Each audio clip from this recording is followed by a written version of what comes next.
Hi guys, back again with Christina diary about the coronavirus. So today is 26 March 2020 and today is my 13th day of self-quarantine or social distancing or whatever you call it. And by today Indonesia has almost 900 positive coronavirus patients, and well, it spreads really quick.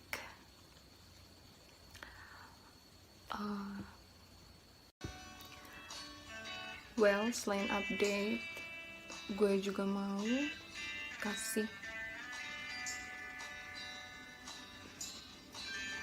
wejangan kalau bahasanya orang Jawa sama orang-orang yang masih tidak mengindahkan social distancing itu.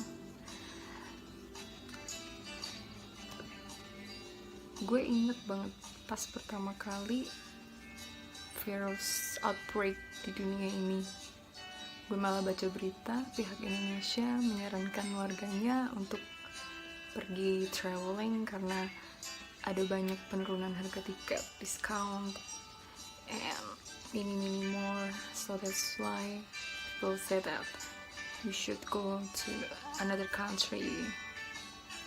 And even my lecturer, dosen gue juga bilang masyarakat Indonesia aja sama eboli aja tahan, apalagi sama corona. Ingat banget gue itu sekitar pertengahan Februari ya waktu itu.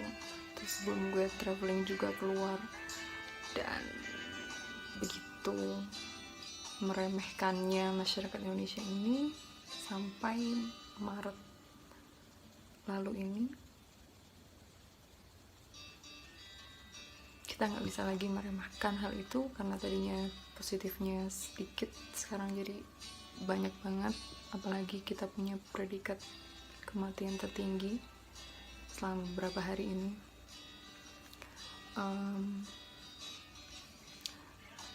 Gue nggak tahu apa yang dipikiran orang-orang Indonesia dengan tidak mengindahkan social distancing itu.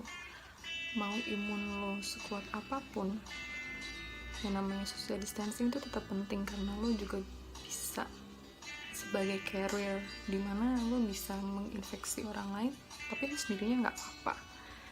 Jadi please have a self awareness kalau kita semua di sini berpotensi membawa dan terkena virus itu.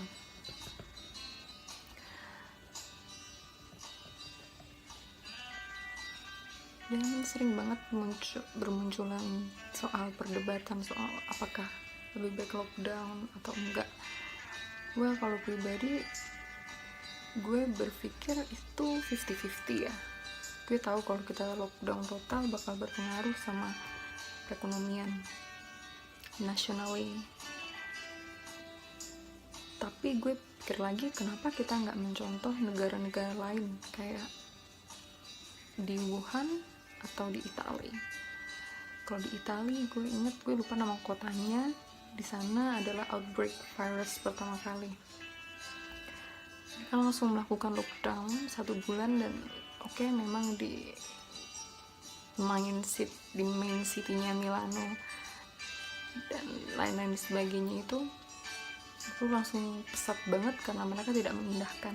Sedangkan yang di lockdown ini mereka di area-area pinggiran istilahnya. Mereka pertama kali virus itu mereka lockdown sekitar 1-2 bulan dan berhasil. Seperti halnya Wuhan di Cina itu, mereka lockdownnya nggak keseluruhan satu negara, satu benua, tapi cuma di Wuhan aja dulu karena sumber terbesarnya di situ. Itu mereka sekitar 3 bulan melakukan lockdown itu, dan sekarang mereka udah bisa beraktivitas kembali dengan nggak pakai masker. Dan untuk Indonesia sendiri, kita tahu sumbernya segala sumber itu di area Jabodetabek.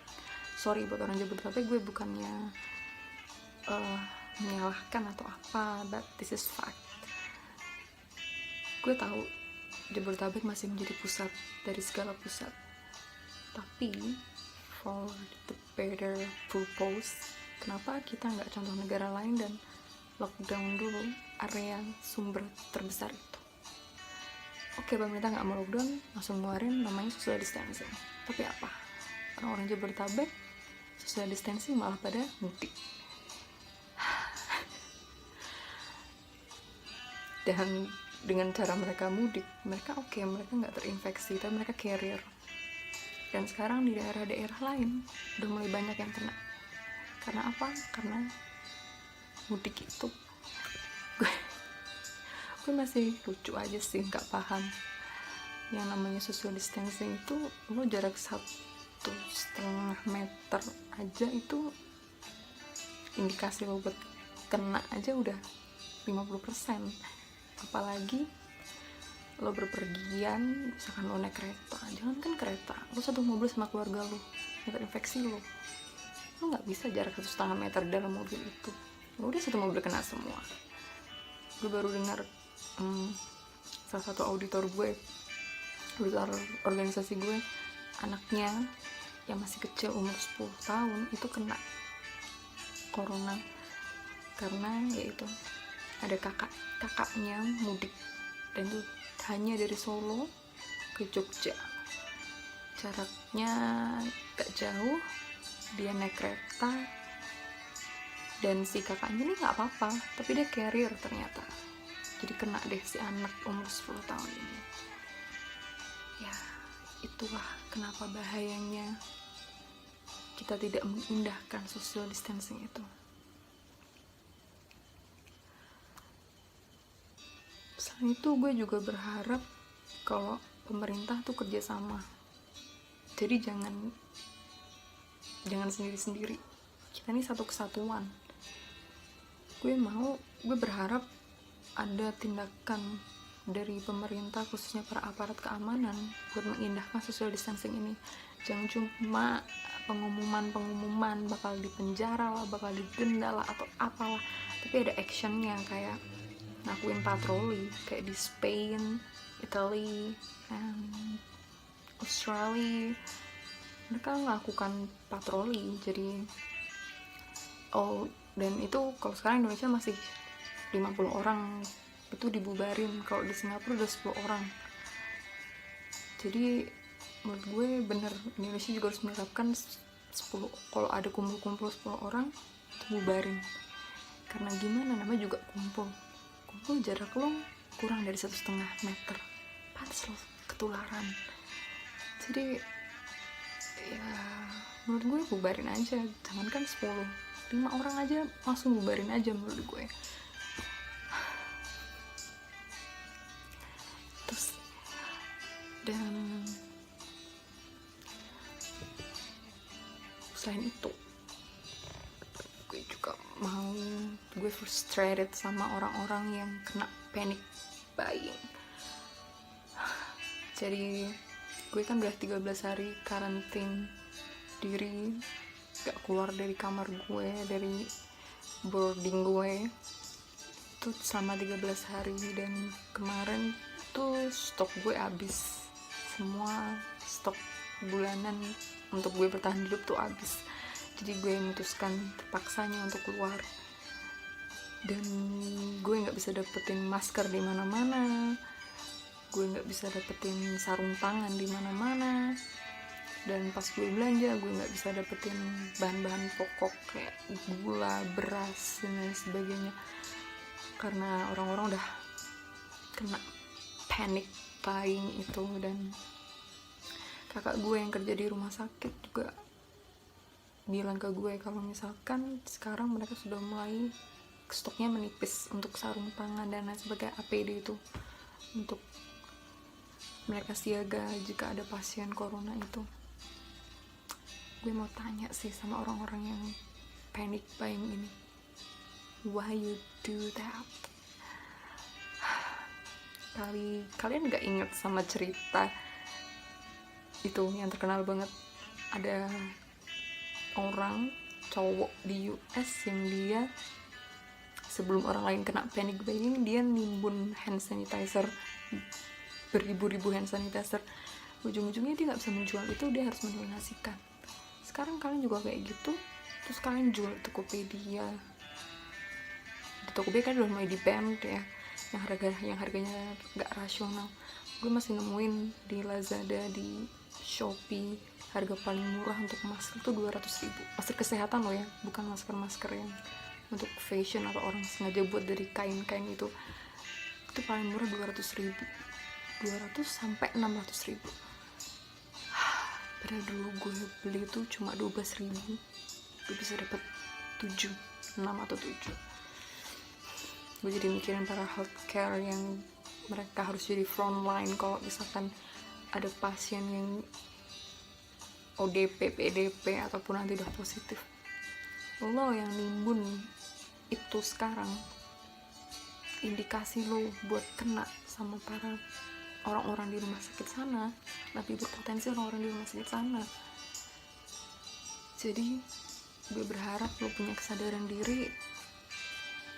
Kalau lo sangat berhati mulia, donasikan. Kalau lo masih mau dapat untung, jualah dengan harga yang rasional. Atau kan sekarang kita lagi banyak nih donasi untuk membeli APD itu, jual ke kita yang para donatur ini dengan harga yang rasional juga. It's a humanity.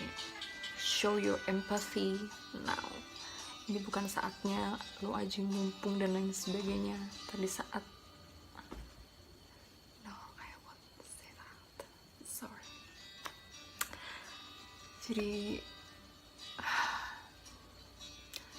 please Indonesia, jangan cuma share surat dari Itali, jangan cuma share berita-berita yang kebanyakan hoax, jangan cuma keluar anti work from home club, anti lockdown dan lain sebagainya.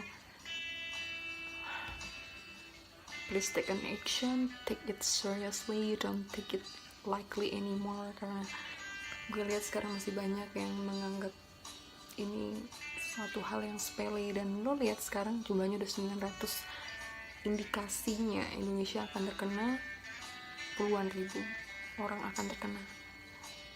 Please jangan sampai kita jadi Italia 2, Spain 2, atau Wuhan 2. We can prevention this together. Ini baru mumpung angkanya masih di bawah 1000, kita masih bisa selamatin saudara setanah air kita ini.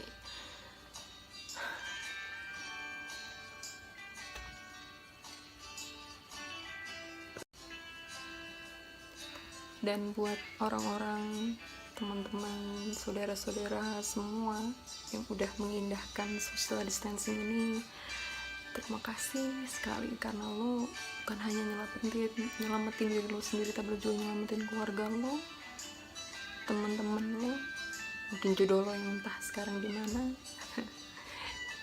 orang-orang di seluruh Indonesia dan seluruh dunia ini.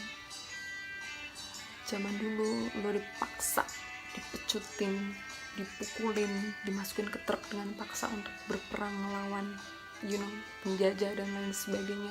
Sekarang lo hanya disuruh males-malesan di kamar, nonton Netflix kek, nonton drama Korea kek. It's a beautiful thing to do right. Dulu aja disuruh kerja, lo pinginnya libur. Sekarang suruh libur, lo malah maunya pergi-pergi kelihatan gak jelas. Jadi please, mengindahkan social distancing itu, stay at home for your family, for your friends, for your lovers, for your destiny, for your dogs, for this world. And jangan lupa buat banyakin istirahat, mumpung ya biasanya lo nggak bisa dapetin 7 hours sleep. Sekarang manfaatin buat dapetin 7 hours sleep, bahkan 10 hours sleep. Kalau lo jangan kebanyakan baca berita juga, nanti lo jadi stres. Pokoknya maintain kesehatan lo sendiri, banyakin minum vitamin, istirahat yang cukup, makan yang banyak. Bukan waktunya buat diet-dietan sekarang. Workout, it's fine. Tapi untuk diet-dietan, I think it's not the right time to do. Banyakin minum air putih banget. Kalau bisa doublein dari porsi takaran biasanya. Makan sayur, tempe tuh bagus katanya dokter dari IPB, Iwayan siapa gue lupa namanya. Terus makan buah, vitamin C, E, K tuh bagus katanya untuk prevention dan nambah imunitas. Terus kalau katanya nenek moyang kita, jamu, serai, kunyit itu juga bagus, minumlah itu, hangat-hangat juga enak. Banyakin istirahat sih yang penting, jangan sering-sering begadang. I think that's for today, and I'll be back again later with more update. This is my ordinary diary. Hope we can sharing more, and don't forget to like and subscribe. I will make gue cuma mau ngobrol-ngobrol aja sih sama kalian di sini, curahan hati.